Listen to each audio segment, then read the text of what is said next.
I don't care if I only had 100,000, I'm spending 50,000 because this is the whole point of working really, really hard is spending my money on stuff that will make my family happy and they'll talk about forever. I feel like I can rule the world. I know I could be what I want to.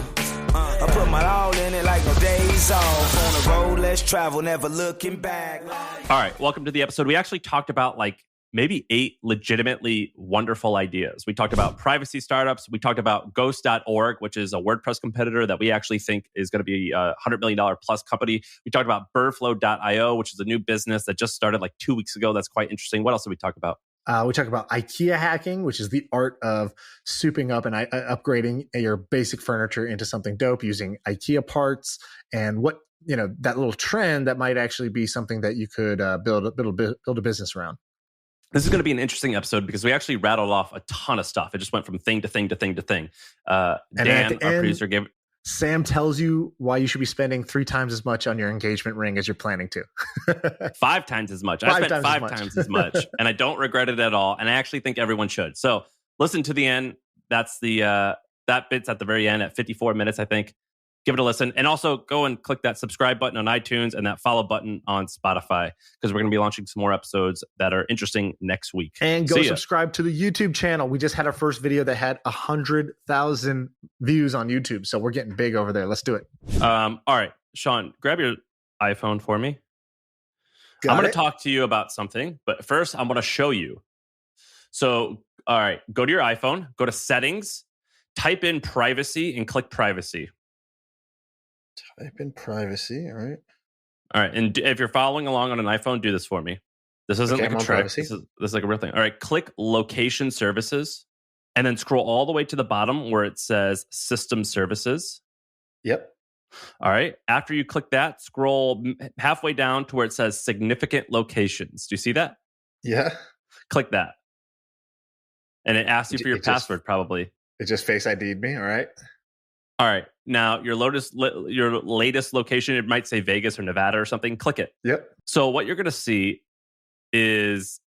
my precise location. Your precise location is tracked forever. So since you use your phone, and you can clear your history, but you see how it's tracking all your stuff. By the way, I clicked it. It says arrived via a 27-minute drive. It's it knows exactly when I arrived and how I arrived. Because it used Apple Maps, or it uses a bunch of stuff. It'll tell you how you got there. It'll tell you what apps you were using when you were getting there. It'll tell you all types of interesting stuff. Now, the reason I'm talking about this is I want to tell you a story about privacy, and I wanted to show you why this is crazy, because you knew that if I told you intellectually, you'd be yeah, of course they're tracking me. Oh, your iPhone tracks you. Yeah, of course. So I just wanted to show you. It is weird to see it like that. It's weird to see it. And the reason I'm bringing this up is I read this story about this guy named Kyle McDonald. And in 2011, he basically did this story where actually, let me tell you this first. So he was interested in privacy. And he read this line and it said, can you imagine living a life without any private information, with no private bank statements, no private files on your computer? It's hard to understand, right? But what if you actually ask that question a little bit differently? So do you trust the government? Do you trust large banks? Do you trust Facebook? Do you trust Google? Do you trust these large entities with your information? Because that's kind of the same thing, but just asked a little bit differently. And so he did this first test where he created this thing called Key Tweeter, and every 140 characters on his keyboard automatically tweeted. So there was no privacy, because he wanted to see what was the world like without privacy. And he took it a step further. And so he went to an Apple store in Brooklyn, and they had 50 computers, and he installed an app on all 50 computers that automatically took a picture every 30 or 60 seconds. And anytime it detected a face, it would send him the pictures, and he published it as an art exhibit, an art thing of look at what people look like when they're looking in computers at a laptop in Apple. And after publishing that, the Secret Service raided his home.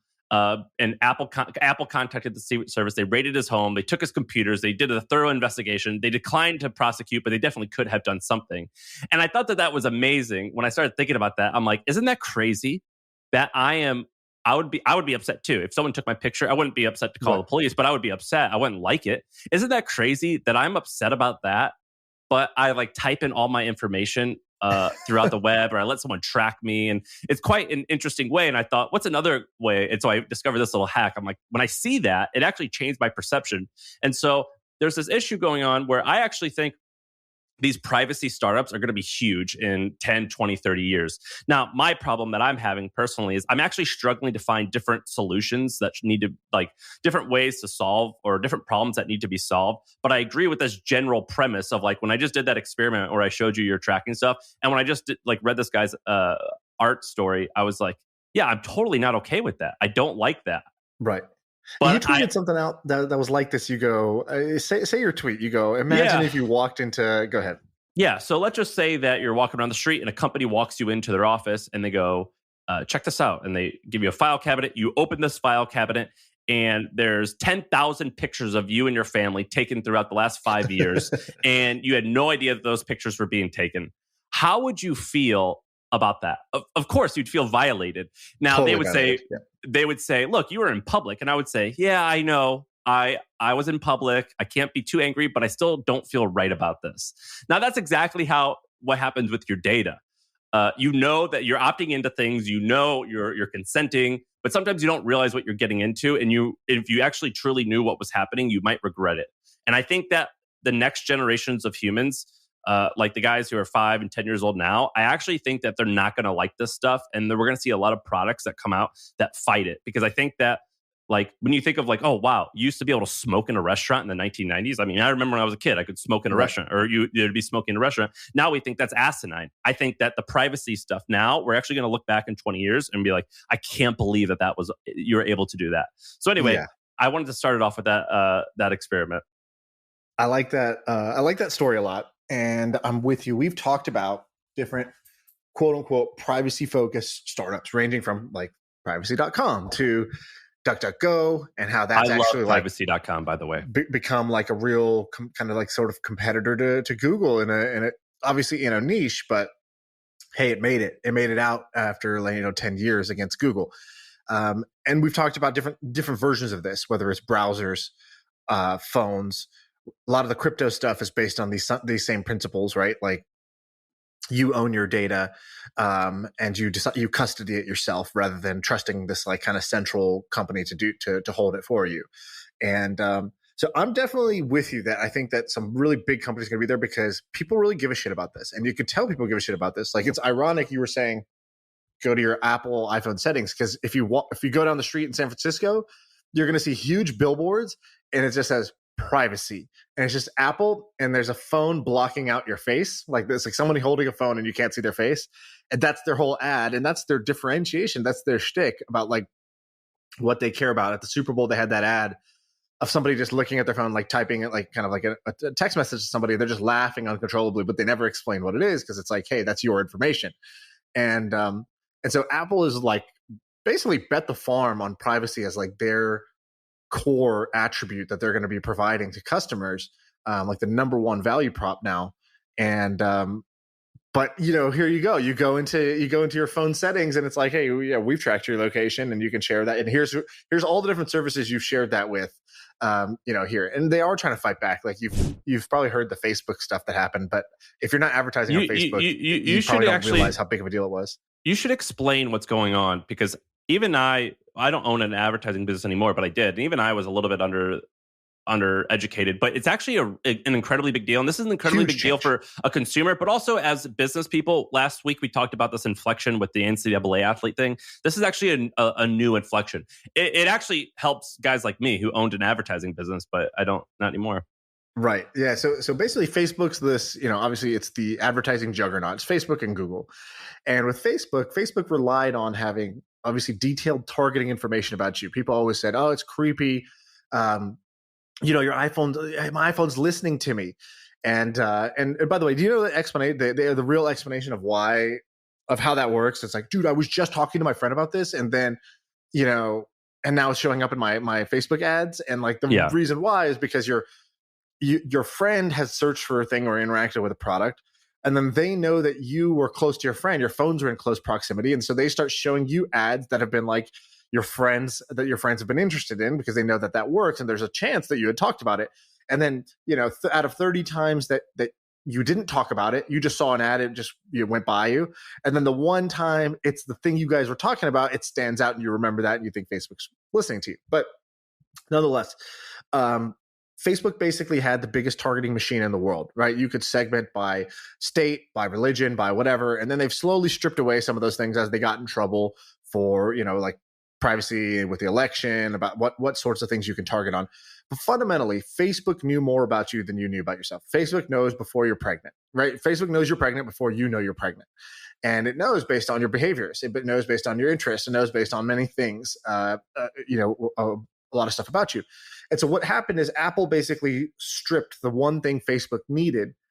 Facebook basically lets you opt out of data tracking. So when you update to the new Apple did. When you update to the new iOS system, it says, hey, do you want to share all your data? So you're just like, no. And that one no took away Facebook's entire knowledge about you as a customer. And so you've opted out of this tracking. And so now when you go visit websites, Facebook doesn't get that data back to it. Or it doesn't get that information back. And so as a Facebook advertiser, if you're in e-commerce right now, all the numbers just sort of changed overnight. Even when you show a Facebook ad to somebody, they click it and they go buy a product from you. Facebook's only catching 60% of those conversions. It doesn't know about the other 40% because they've opted out of tracking or it didn't work. And so Facebook all of a sudden is kind of scrambling to figure out, all right, how the heck are we going to deliver the same value to our advertisers, which is our main business model, without it's fighting with one hand tied behind your back now, halfway through the fight. And so that's sort of what Apple did to Facebook, and Facebook tried to fight it in court, and they tried to do all this PR where they're like, you're hurting small businesses. And in reality, they are hurting small businesses. You are, yeah. But, net, it's good for the consumer to not have Facebook just build this super rich profile of your every move and your every taste and your every tendency, just so that businesses can advertise to you better. So if you're listening and you got a privacy or something related to this idea, I would love to learn about it. Reach out to us. I'm interested. I got a few more ideas. Do you want to go? Yeah. You want to go after one? Yeah, go for it. You do one. All right. I'm going to tell you one interesting one. I'll tell you two. The first is called Ghost. Ghost.org. Have you heard of Ghost.org? I've used Ghost, yeah. Okay. So I'm interested in this. Ghost, it's a WordPress meets Substack is the best maybe explanation. So it's a WordPress site. It's its own platform. So it's a WordPress competitor, but they offer a handful of features. You can accept money for a paywall article. They have a few more features. I actually don't know all the features that they have and why people love it. So let's say the use case is you want to spin up a website for yourself. You can use Ghost. You want to spin up an email newsletter that's either free or paid or both. You can use Ghost instead of Substack. Or you want to spin up a community, a paid community, you can use Ghost. And so basically Ghost is this open source version of Substack. It's this low cost. Instead of, let's say, Substack, they take 10% of all your revenue.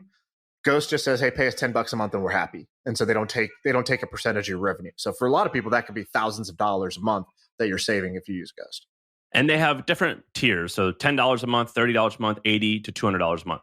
And so there's a few interesting things about it. But first, the guy behind it is intriguing. So he launched it as a nonprofit, which I actually think is stupid, but it probably was good for PR. And a lot of people actually worked on it for free to help him. I think definitely he should switch. But it's actually making $3.5 million a year. And he uses a ton of people, free labor, people who just want to contribute. And I think he actually has staff. But what he does is if you go to ghost.org/about, he actually reveals all of his revenue. And I think that's interesting because I was going through this and I'm an investor in a company called ConvertKit. Maybe you are too. I don't remember. But this company called ConvertKit, they do something like 30 million in recurring revenue right now. They're in the value of you could say that maybe they're worth $200 to $30 million based off of public comps. So 10 times revenue ish. And I was looking through Ghost.org's numbers. They're very similar to what ConvertKit was about 4 years ago when they just got started. And so my prediction, and I want to go on record by saying this, is A, I think this is awesome. And B, I actually think that this could be a multi-$100 million company in the making. And you could watch this guy build it in public. And I think it's interesting. Also, he had one major quote. So typically people who build these types of things are kind of nerdy and engineer-like, and which means there's sometimes reserved and held back, and which I like. But he had a great quote that I read. Someone goes, "What's your major advice for people getting started?" He goes, "Honestly, my single biggest piece of advice would probably be to stop looking for so much advice and shut the fuck up and go build something." So, what do you think about this company? Do you agree in my prediction that this could be a multi-$100 million business? Okay, kind of boring, but I agree. Right? It's more entertaining when we disagree, but I totally agree. I used Ghost for many of the reasons you talked about. I was intrigued. I thought their story was interesting. I liked that they're kind of like pirates. They were sort of like just going against the grain on a bunch of stuff that they were doing. Product is good. Not super simple to use. It's kind of like I also find, frankly, I find WordPress to be a little bit confusing if you want to actually. WordPress is incredibly confusing. Yeah, like it's kind of like easy to get the first thing going, and then to get it to do what you want takes like a lot of stuff. I'm surprised this is as small as it is. So 3.7 million annual run rate. I'm surprised it's that small because Ghost has been around for a while, 4 years. So I don't think it's that impressive where it is, but it's sort of like a DuckDuckGo where I'm like, I believe that these guys are not going to quit. So I think that's like, the first thing. These guys aren't going away. And when they don't go away, they are very differentiated and uniquely positioned where they're going to pick up like 10% or so of this entire wave of like self-publishing that's going on with Substack and others. And I'm more excited about this business than I am about Substack. 100%. I completely agree with you. And the reason I'm bringing this up to listeners is not necessarily this is a new idea that they can go and do, but if you want to go and watch this person build, he updates the blog every month and he reveals most all their revenue. They're also a nonprofit. So if you dig around, if you Google like Ghost Foundation 501c, you probably can see their total financials because nonprofits disclose that. But really cool company that you could watch being built. It's still small now, but it's going to be fun to watch this become huge over the next 4 years. Yeah, I'm with you on that. All right, I got some ideas. So one is from Trends, actually, this IKEA hacking thing. So yeah, so I saw this in y'all's Trends, like whatever the weekly newsletter thing that you guys put out, and I thought this was pretty fascinating. So what is IKEA hacking? IKEA hacking is when you buy something that's sort of like a basic looking piece of furniture, and then because IKEA is like what's it called, totally modular store, like any piece of furniture, it's like all the wheels are kind of like they accept this one peg. So you can go swap 50 different wheels onto the same piece of furniture, or same thing with the handle or the facade or the top, the tabletop, the glass top, whatever. Right. So it has like this uniform nature to it, which lets you just swap parts almost like Minecraft or Roblox or something like that. And so IKEA hacking is the art of taking something that's sort of a simple, plain Jane looking IKEA piece of furniture. And then you go to the store and you just buy different little upgrades, like you're souping up a car on Pimp My Ride, and then you're pimping out your dresser or your desk or whatever it is, and you make something that looks pretty sick. And actually, it was just like $180 worth of random IKEA parts that, if you assemble them correctly, they take you from this before picture to this after picture. If it's the YouTube video, put up the before and after that's from the Trends thing. It's awesome. Like it just looks so simple, like very basic looking thing to like a really cool looking thing. And this was all just done using IKEA parts. So I have some ideas around this, but did I even accurately describe it? Yeah, you described it correctly. And the way that we discovered this, or I used this 4 years ago when we first started our company. Basically, I found this subreddit called IKEA Hacking. And what I did was I bought a $150 kitchen countertop. It was basically like a really nice wood block. That's all. I mean, that was like a countertop. But then I just went and got some legs from like a whole totally different thing. This countertop you're actually supposed to lay on like granite or like a countertop. And I just screwed legs on it and I put it in the middle of our room, and that was like our kitchen table at our office. And right. I think I started talking to Steph about IKEA hacking. It's very fascinating. I don't know what the business ideas are though. Okay, so here's the business idea. So first, it's r/IKEA Hacks. It's got 78,000 members on Reddit. So back to the episode we did with Greg Eisenberg where he talked about unbundling Reddit. This is a classic example. So shout out to Greg. Basically, I would look at a community like this and I'd say, these people are pretty passionate about what they're doing here. And like these photos are kind of amazing. These would make for great ads. This would make for great content, just seeing this, right? And so I would just go to r/reddit.com/r/IKEA hacks. And then I would sort by like top posts, for the year or something like that. And just go get a sense of like what's there. And then click comments and read all the top comments of all the top posts. So I think you could do a few things here, right? I think you could do so I would then take many of the proven business models and then I would like apply them here. So if I was getting started, what would I do to start? I would start by saying, look, I don't know the exact business model, but what I do know is that this is great content. So I would create an Instagram account right away, right? Because the first thing that you got to know is that most people don't bury their head in Reddit. They're not going to find all these new subreddits. Even someone like me who uses Reddit every day, I didn't know about this subreddit.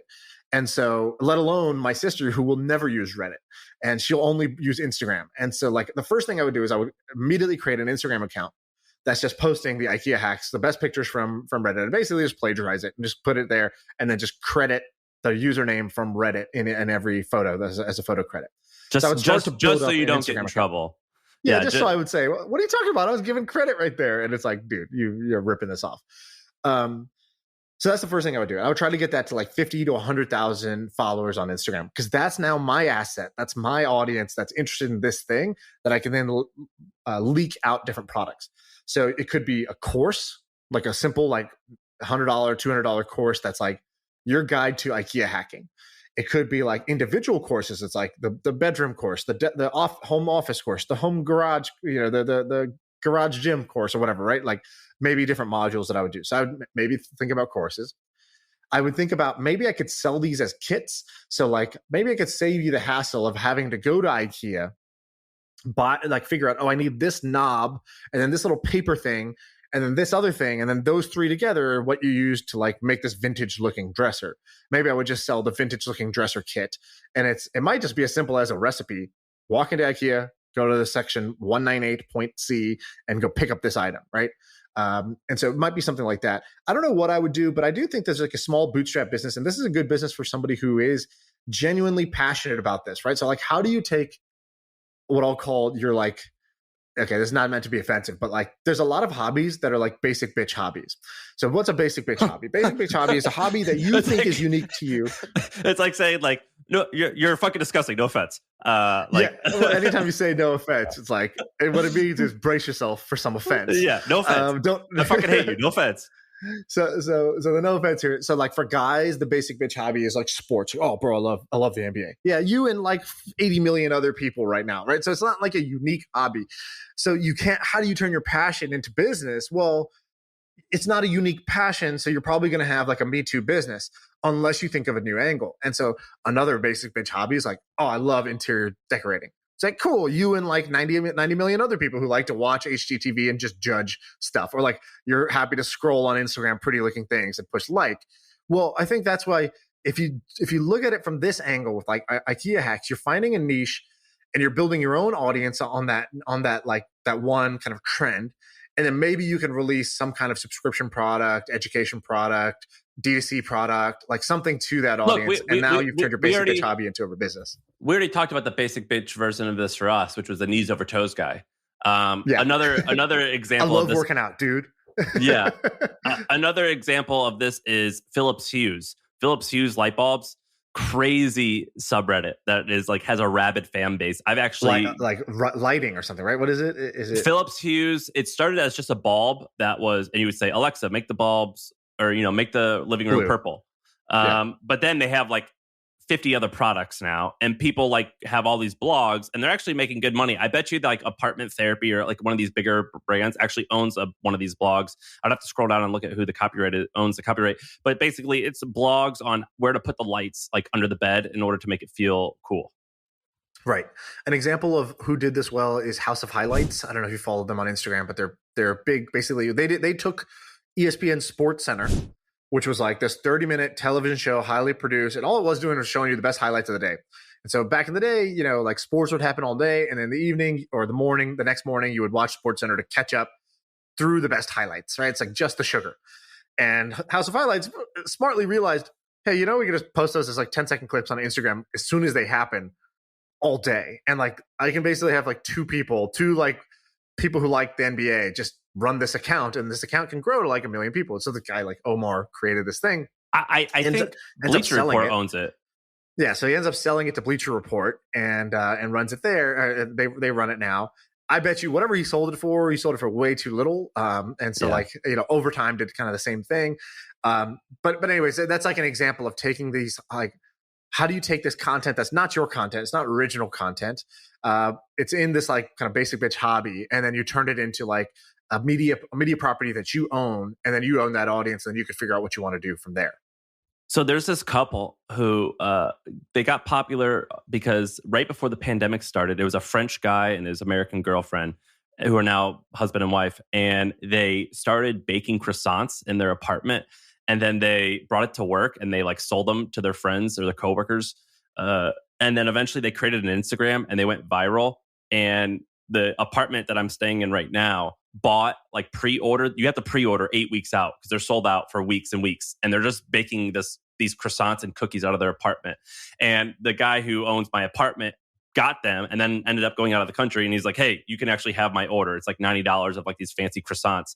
And so on Sunday, I'm going to get those fancy croissants, and I invited Dave Nemitz, the founder of Bleacher Report, and his wife to come over and eat these. Like, I was like, hey, you want to come? These are like fancy girl croissants. Like, I don't understand. At the time, I didn't know the story, but like for some reason, I think this is a big deal. Do you want to come over and eat these with your kids?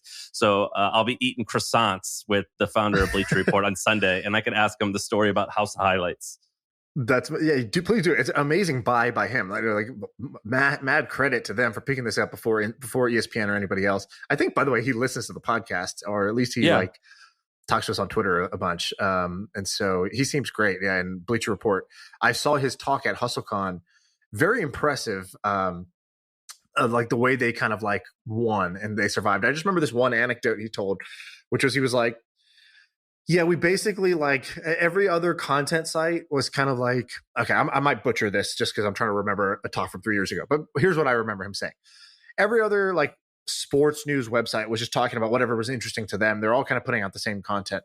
He's like, we needed to be smarter, right? Like we needed to say every hour a writer is going to spend. We don't have the same number of writers or budget. So they need to spend writing articles that are going to get more traffic than anybody else. And so he would just reverse engineer it. So they would just study Google searches.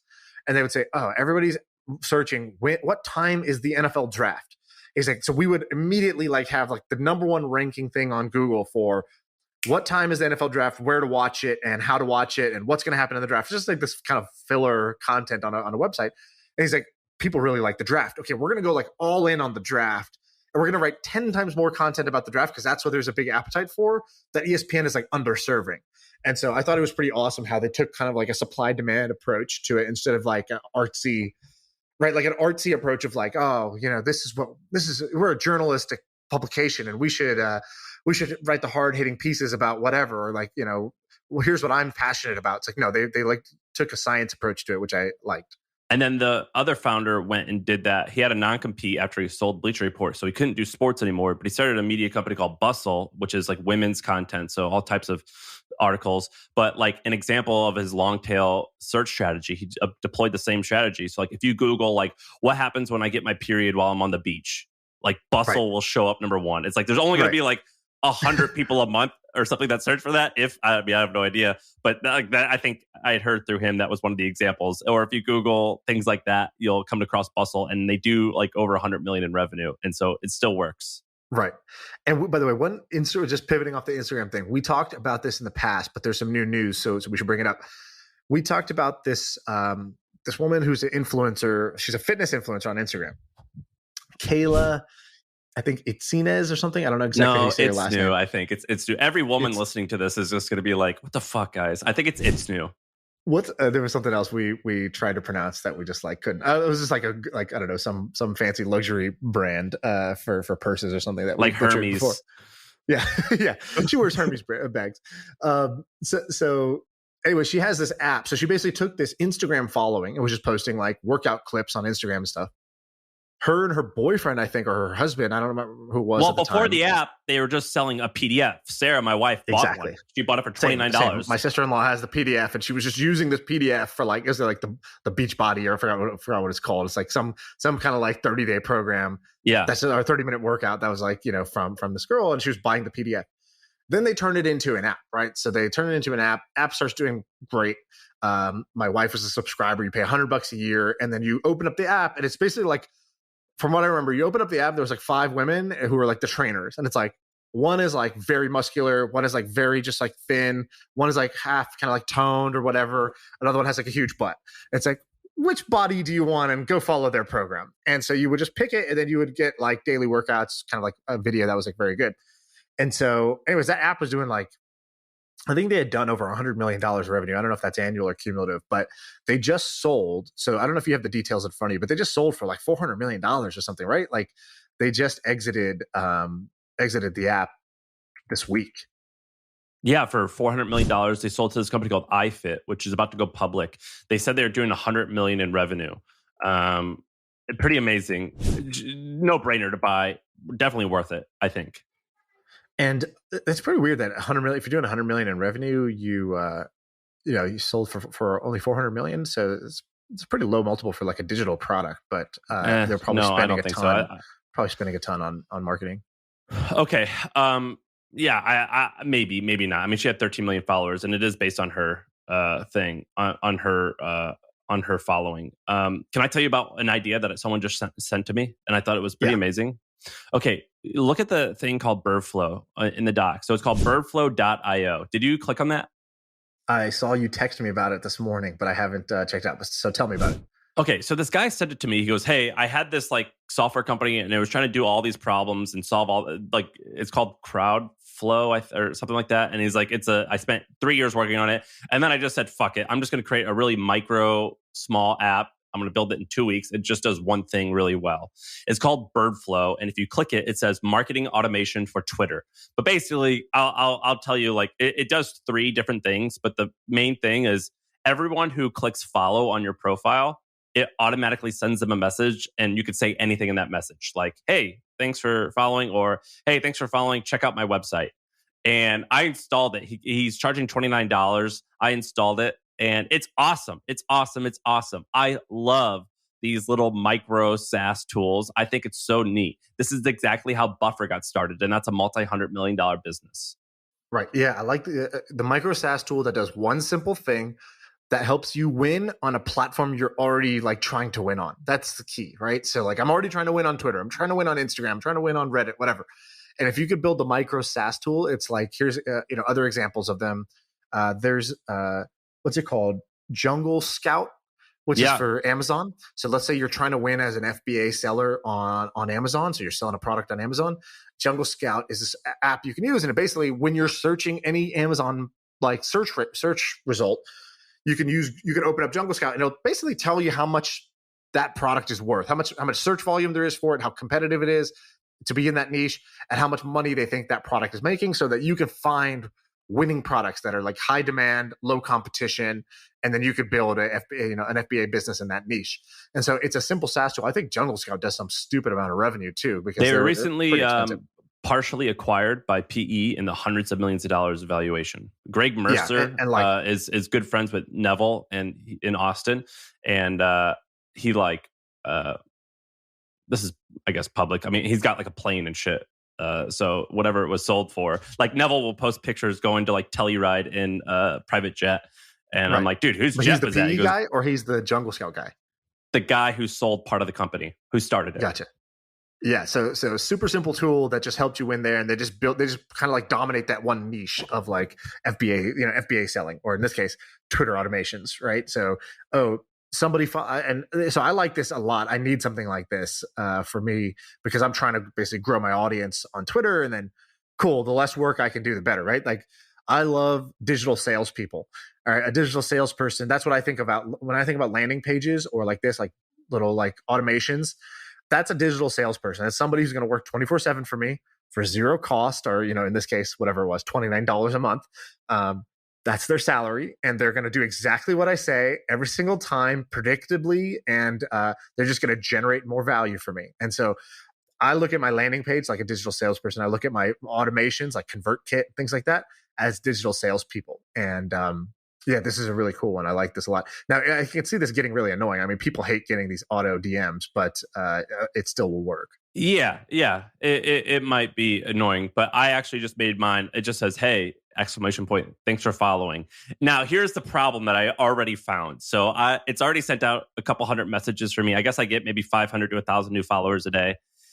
This, I feel like a douche saying that. This, say it. A couple women replied. Say it. Yeah, so a couple like really attractive women applied. or replied saying like, "Hey, what's going on? You know, like your work." Right. Basically, they applied. What's actually. up? Yeah. So like these like attractive women replied, and I was like, "Fuck, I don't want like anyone This to get to the look wrong like- idea and to think that Yeah. I'm hollering just at them or that I'm hollering at all." You know, and so I didn't reply to them. But I was like, oh my gosh, like this guy actually might be able to, this could definitely get me in trouble a little bit. I could totally see it, right? When that kind of, I sent you that message, it was kind of weird, right? It was hilarious. Yeah, I can see, the same thing with somebody else pointed this out too, which is like, let's say you write a thread that goes viral, you might get 5,000 followers. You're going to send out 5,000 auto DMs and then get like 2,000 random replies back. It's going to like kind of ruin your inbox and maybe get you banned from Twitter. I don't know, because it'll just rate limit you. So I think there's some problems with it. Maybe this guy's built in some rules. Like for me, I would only want to do this. I would only want to DM somebody who has over X followers or that I already follow or something like that. So then it kind of like limits the number of people this does it to. I think or you like, can. You need it to be like, hey, only if it's a, farmer looking white boy, then send this so I don't get in trouble with my wife. Like I need it to be like, this guy needs to have like, Patel or Gupta in his last name if it's going to send this auto DM so my Indian fanboys can get these messages from me, but not everybody else. Yeah, I could see it getting me in trouble. All right, you want to do another one? Yeah, let's do one. Okay, little idea that I think is kind of interesting. I don't have a ton to say about the business, but it's more like this is a cool way to get ideas. So this is my first time traveling with babies, and traveling with babies is like all the things you would expect. Like on the plane, kid pooped through his clothes, had to change it. Like on a tray table because we couldn't stand up because the fasten seatbelt sign. The person next to us is looking at us like we're gross, and what are we supposed to do? That is disgusting. Like, I mean, you are gross. Exactly. I know. I agree. But there's a bunch of problems. So like we had to take our car seats, right? Because you can't just like be like, oh, I'll get there. I used to pack light. I used to be like, cool, I'll get there. I just need my phone. I'll call an Uber, get to my hotel. If I'm missing something, I'll just buy it there. And with kids, it's like the opposite. It's like, can't even get in an Uber because you have to like have a car seat, all that stuff. So I saw this business called Baby Quip that I thought was kind of cool. It's again, one of our like telltale signs is any business that shows up at the top of a popular Google search, but the website looks like it was last updated in like 1996. Those are businesses that print money. And so it's like, congratulations, you've identified a money printer. And so I don't know how successful Baby Quip is, but I would suspect it's pretty good as a bootstrap business. And what it does is it's basically a marketplace. So I could say, hey, I just landed in Las Vegas. I need 2 car seats. I don't want to lug 2 car seats, check them in, on the fly, drag them to the airport, check them in, take them home. Like, just meet me at the airport with a car seat that I can just install into a rental car, or I can install into an Uber or whatever. And then like, let me rent it for 4 days. And then when I'm leaving, come pick it back up from the airport. And so that's what Baby Quip is. It's a baby equipment, but it's a marketplace where people will bring you what you need. You need a stroller? I got a stroller for you. Don't lug that heavy thing around. Just use mine when I'm here. How did you find this? People are making a lot of money. Just Google searching. I was Google searching, and again, it's a very good content play. I was Google searching baby travel packing list. So I was like, what am I forgetting here? And so they had a blog post. I was like, here's all the things you need to pack for your baby. And then at the bottom, it's like, by the way, if you don't want to pack your stroller and car seats because they're heavy as hell, like, you could just use Baby Quip and get it when you're there. And I was like, click through, and I was like, this is cool. And so I just thought this is like a very clever business that is a look for problems, look for annoyances, look for inconveniences, and then those become your opportunities if you can design a solution around them. So I just thought it was a clever little business. This is awesome. So Baby Quip is actually, it's a peer-to-peer marketplace. So I don't think you actually said that. Yep. I thought it was the company that would give you stuff. No, it's just like Jane, whose kid outgrew her car seat, and she realizes she can make $200 a month just renting it out to people as long as she's willing to go drop it off and pick it up from the airport. Have these guys raised money? They've been around for a while. They haven't. It doesn't look like they've raised money. But yeah, they are basically like just kind of like looks like a bootstrap business from everything I could tell. It launched in 2016. They've had over 30,000 orders. I think they did a crowdfunding campaign at some point. So maybe there's and they're on Shark Tank. This is kind of interesting. Now, I'm not convinced that this can be a huge thing. But what is actually interesting is, let's go to New York. It tells you how many reservations someone has ever had. I bet you that there could be like some mom who's just dominated like a LA or a New York scene, like can just rank really high on all the big cities and lend out all their stuff. And so what it does is it tells you how much so what happens is you land in New York, but before you land, you tell Baby Quip, you hire Camila Shannon, who's the top in New York. She's rented her stuff out 73 times, and she'll bring you any gear that you need, and you could see all the gear that she has. And she costs $40 to $60 to deliver the stuff to you. Plus there's gear there's a car seat for $10 a day. There's a playpen for $40 a day. There's 15-pound dumbbells for $5 a day. This is crazy. This is awesome. This is a great find. Yeah. So another example of this, by the way, have you used or probably not used, but you're familiar with, I'm assuming, Teachers Pay Teachers? No, what's that? You've never heard of Teachers Pay Teachers? No. What? Oh, I mean, dude, okay. dude, I don't Google have kids. It doesn't matter. This is just like one of those things that you know about because it's just awesome. And so Google Teachers Pay Teachers. So what this is oh my God. If you remember, like a teacher spends a huge amount of time. Every teacher spends a huge amount of time like creating their lesson plans and quizzes and tests, and they have to like keep recreating like content basically for their little classroom of 30 people. It's pretty inefficient, right? So you teach kids all day, already kind of an exhausting thing. Now you go home and you have to grade papers. You have to come up with tomorrow's lesson plan, and then you have to design the quiz for Thursday's quiz. Then you have next Friday's test. So you have all this stuff. You're just constantly on this content treadmill. And what Teachers Pay Teachers did that was genius was they said, look, that's a lot of effort, and you may not be the best person at coming up with the lesson plan or the quiz for this science topic.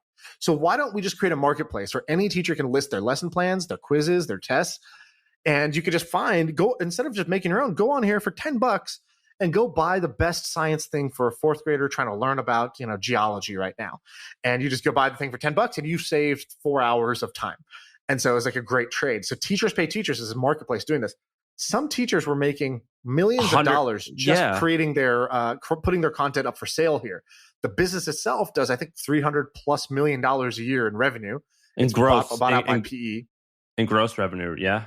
Yeah, it was bought by a private equity firm, and like just look at their traffic on this thing, man. It's like over 30 million hits a month or something. Yeah, holy fuck. So it's an insane business, beautiful business too, because it's like, wow, you turned some teachers who created amazing lessons and amazing tests and quizzes, you turned them into stars and millionaires, which is fantastic. I think the best teachers should be millionaires in the age of the internet.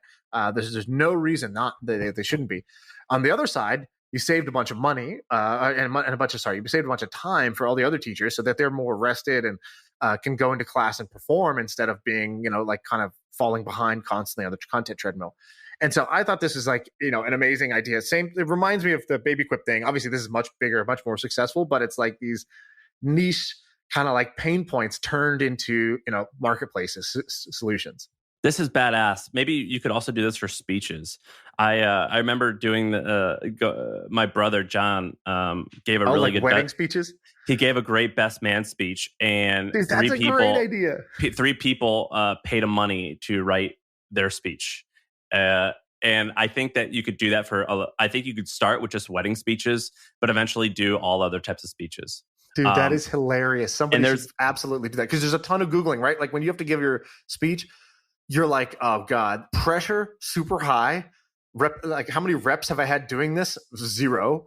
Okay, let me go to Google and let me try to get some inspiration. Let me try to get the ball rolling.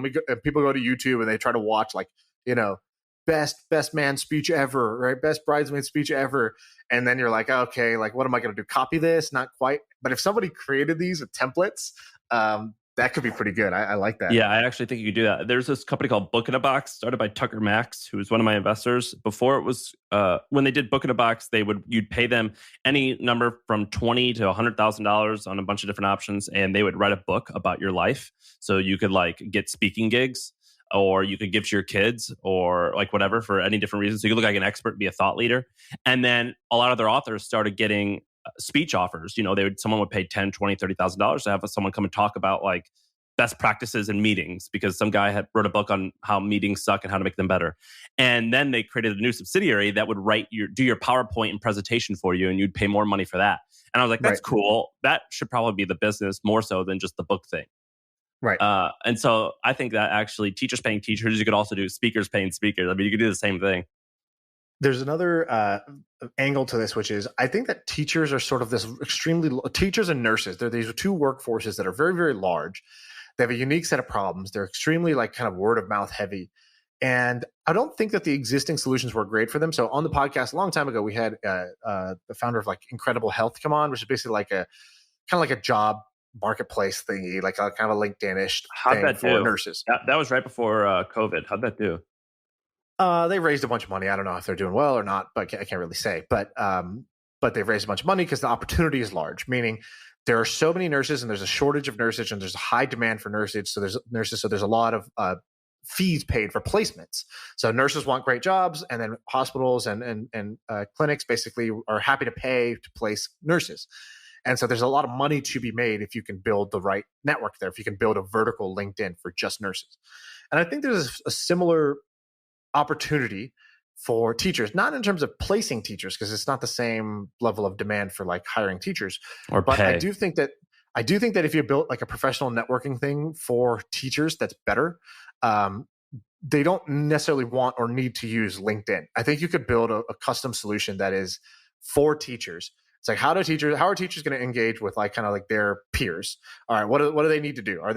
Do they need to share tips? Is it job opportunities? Is it content like teachers pay teachers? I think if you did a brainstorm, if that's the niche you were in, I think there's a lot of opportunities for teachers just because there's such a huge workforce, and the generic solution like LinkedIn is not going to be tailored to them. How much do you think teachers paying teachers got acquired for? I would say, if I was going to put a guess, I would say $500 million. Yeah, I would guess or that 400 as well. or 500, because it is kind of a monopoly in its niche, or more even. If you said it's worth more than that now, I wouldn't be surprised. Yeah, and we can research. I didn't plan to bring it up, but we can look it up. It might be out there publicly. No, I looked it up while you were talking. One or two more? Yeah, I don't have much more. What do you have? I blew my load early. I have one. Okay, so we can end on kind of like this life wisdom thing. So last night we're hanging out, we're talking. I'm hanging out with some other folks who are traveling with us, and I asked this question.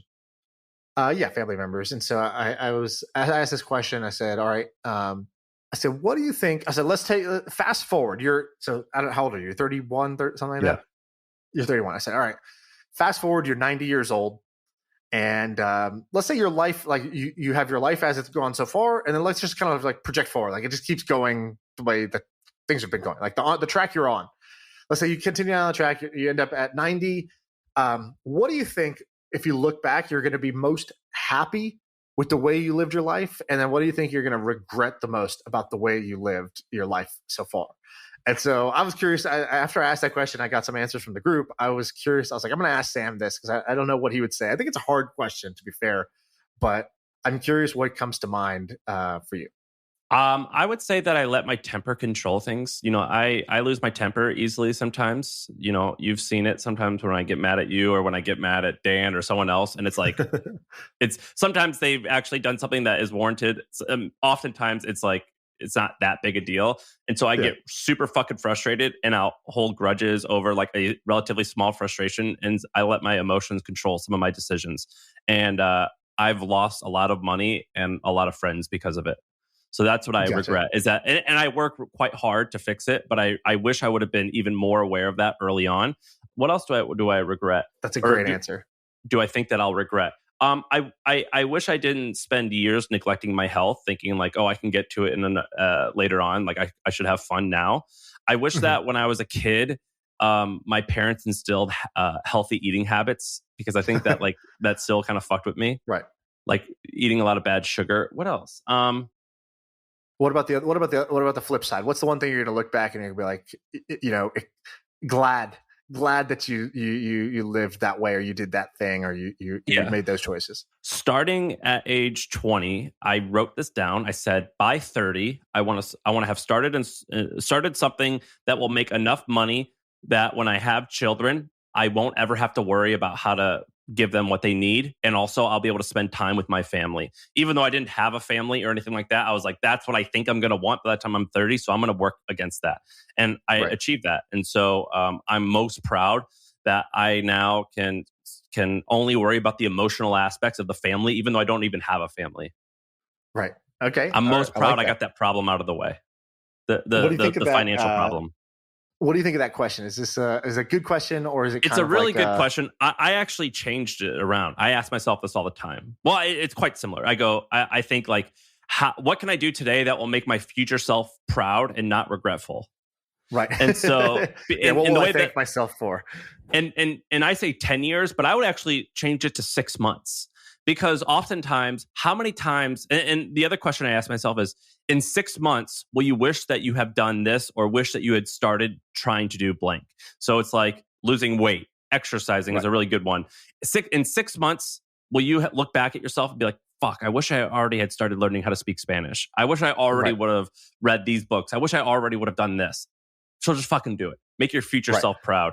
So that's the question I asked. I think it's a great question. And what was your answer? What do you regret and what are you proud of? So I had trouble with the regret side. I was thinking about it and I was like, okay. And I went through I said, okay, I couldn't think of an easy answer. So I said, okay, what happens when you can't think of the answer right away? You just start throwing out, what might it be? Right? So that it doesn't have to be this, but what even comes to mind? And so I was like, oh, well, I regret kind of like spending too much time working. Okay, it's possible. No, I don't think so. I mean, I think you're pretty healthy with that. You worked really hard when you were single or not married. Yeah, I worked like 3 times harder than I work now. So it's something that made that shift well. I was like, will I regret like working on the wrong things? Like, oh, you just worked on this like right now I'm building this D2C business. It's like, oh, well, like, this is frankly, this is a business that's meant to make money. It's not like the joy of my life. Like this podcast is more like the joy, right? This is the fun and it's building up into something that's big, but like the business I'm doing it as a business. So maybe I'll say, oh, why didn't I go try to like change the world in some bigger way? Maybe I'll say that. So I started brainstorming these. And what I realized was that the only things I think I'm going to regret are either going to be health related. But even then, by the time I'm 90, I don't know how much I'm going to care about that. If I got to 90, so it didn't quite work. But I think if I asked that question for like 50 or 60, I would say definitely one of the top answers would be taking care of my health better. Just prioritizing that, number one. Number two was like when you're 90, you're short on time. So I'll probably look back and think, fuck, I pissed away a bunch of time on the wrong stuff. And so that's the second category is like, where am I pissing away time? That when I look back, I'm going to say, oh, I can't believe I wasted those precious years on the wrong stuff or on the wrong things, caring about the wrong things, or even in the moment, focusing on the wrong things. The last one is relationships. Is like, I think ultimately, so my answer that I came to in the end was, I'll probably regret not having more kids. Because I think the older I get, the more joy I'm going to have. Like the most value and joy in my life is just going to come from my kids. And I know right now it feels like, oh my God, I have 2. I couldn't possibly have another because why it's not? already so hard with 2. How old's your wife? She's young. She's 30. It's not the biological clock. It's like the workload. It's like, oh my God, like how do I have another kid with these 2 kids, with the business stuff, with the podcast, with the 10 things that I do, In 2 years, you can. Sure. I'm not saying I don't. I guess what I'm saying is I think that's the one thing, if I look back, I'm probably going to wish I had more kids because it's probably going to be from age 65 to 90. It's probably going to be the number one source of fun in my life is going to be my kids / grandkids. I think you should address that. I told Sarah I want 5. And so we froze our embryos. Listen to this. We froze our embryos and I've got 6 kids. The reason I don't want Sarah's got this. Sarah's got this thing. Sarah's got this thing. There's just a genetic component that we made sure we didn't want to pass on. So the kids were healthy. And I got 5 kids, all girls. And so I'm asking her if we can go and do it again because I would like to have 2 boys, 2 girls. Right. And so I've got 5 kids waiting for me, but they're all girls. So anyway, I actually think that's a good one. I asked my Twitter following, how many of you, how do you feel about kids and age? And you almost unanimously, the people who had, so this is like a bias survey, right? So it's what do you mean? How do you think about kids and age? What does that mean? I forget the exact way that I asked it, but I said, do you wish that you'd had kids sooner or later in life? Okay, gotcha. And of course, like there's like a bias here of like people who are already bought into one category will likely answer and support that category or support that decision. But almost unanimously, I feel like the answer was, I wish I had my kids sooner in life.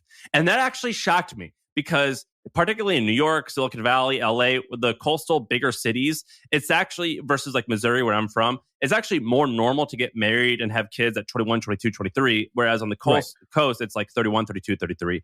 And you're constantly told, just wait. Even like Andrew Wilkinson told me, a couple of my friends told me, and I guess you have kids now, you could actually give your opinion. Most everyone said, I wish I had kids sooner. And one guy actually changed my perspective on everything. I go, why do you think that? He goes, because now I'm just going to die sooner. And I wish I could have spent more time with them. Yeah. I don't know the answer. I think I think it works either way. It's not really, I don't really think there's a right answer there, but kids are great. The kids are really great. So I like that question. I like the one you had too. So I guess like if I was going to do, I recommend people do this after the podcast. If you've listened this far, I would basically write down both. I would say, what's the thing I'm going to thank myself for? And what's the thing I'm going to regret when I'm 90 about the way I'm living my life right now? And if I just project it forward. And then there's the one you said, which is 6 months from now, what's the thing I'm going to wish I had started doing now or stopped doing now? Yeah, because I'm still going to wish I'd done it then. There's a lot you could do in 6 months. And now you're not going to maybe have a life-changing thing, but like you can lose 60 pounds in 6 months maybe. You can learn a little bit of a language, enough to like go and speak maybe in a different country. And you could read a bunch of books. You can learn you can learn how to play the piano in 6 months. I mean, you could do a lot of like interesting stuff. So yeah, you could go, repair the shitty relationship you have with your dad or whatever. You could do many, many things. I guess that's the other one I thought about for the regret is like not having maybe spent more time or being kind of like just like nicer to my parents. Like I know I'm going to miss them a lot when they're gone. And they're going to go, like it's going to happen. And once they do, I think that's probably going to be one of the things I'm going to wish. Why didn't I, talk to them more or spend more time or, tell them, thanks, something like that is probably going to be one of my answers for that. So I'll wrap this up with a quick story that hopefully will change people's perspective. So do you know who Ramit Sethi is? Sethi? Yeah. He's got this business book, business/book, a huge brand called I Will Teach You to Be Rich. He's a good friend of mine. And whenever I have money, like doubts or questions, I call him and he kind of like, so for example, and he always like thinks about everything like very thoughtfully. And I was talking to him about buying a ring for my wife years ago. And I go, how much should I spend? And he goes, like I told him I wanted to spend $5,000 and he was like, no. And he like told me a budget way higher. He goes, trust me. And he explained his reasoning. And I listened to him. I went and bought a ring that was, I spent $27,000 on the ring and I didn't have that much money at the time. What was his reasoning though? His reasoning was like, first of all, it's your wife. Like whatever she wants, like what's the point of working hard? It's to make someone like your wife proud and happy. And she's going to want to show this off. So just make her happy. Second, if you're going to be married to her for potentially 80 years, who gives a fuck over 20 grand divided by 80 grand? Or 80 years. 80 years. And he goes, just don't be cheap on the stuff that actually matters. This probably really matters to her. Now, some people it doesn't matter. But then the second thing was I called Ramit and I go, hey, Ramit, you took your family to Europe one time, to Italy. He goes, yeah. You want me to plan yours for you? And I go, well, yeah, but what do you mean? He goes, well, like I love doing this and I'll plan yours for you, but I only have one rule. I said, what? He goes, I'll plan it for you, but you have to have an unlimited budget. I was like, what the hell? He goes, dude, the whole point of traveling with your family, like so I'm taking my mom and dad and my wife to Italy. My parents have really never been out of the country other than one time to visit me in Australia.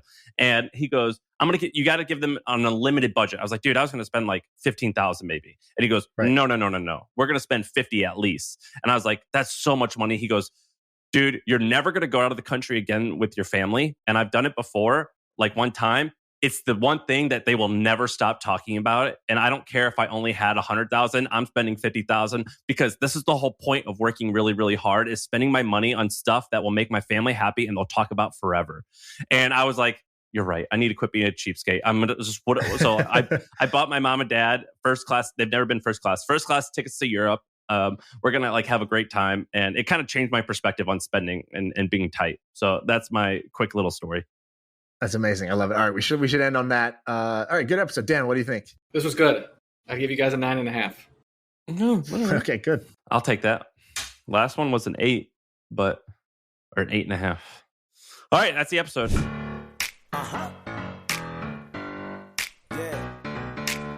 I I feel like I can rule the world. I know I could be what I want to.